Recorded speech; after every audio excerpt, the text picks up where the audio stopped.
কি কারণে এত বড় দেশ হওয়া সত্ত্বেও ভারত কখনো বাংলাদেশকে দখল করতে পারবে না? সবচেয়ে বড় কারণটি ভিডিও শেষে রয়েছে বন্ধুরা।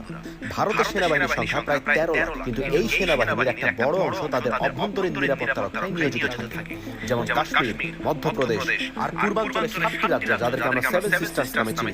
সেখানকার বিদ্রোহীদের দমন করতে ভারতীয় সেনাবাহিনীর একটা বিশাল অংশ নিয়োজিত থাকে। আর ওদিকে পাকিস্তানের 7 লাখ সেনাবাহিনীর একটা বড় অংশ সবসময় সুযোগ খুঁজতে থাকে ভারতকে আক্রমণ করার। ফলে এই সমস্ত ঝামেলা মোকাবেলা করতেই ভারতের কমপক্ষে 8 লাখ সেনাবাহিনীর প্রয়োজন। চায়নার উপদ্রব সামলাতে ভারত চায়না সীমান্তে কমপক্ষে 3 লাখ সৈন্য মোতায়েন করতে হয়। বাকি 2 লাখ সৈন্য নিয়ে কোনোভাবেই বাংলাদেশ দখল করা সম্ভব নয়, কারণ বাংলাদেশের সেনাবাহিনীরাও একেবারে কম নয়।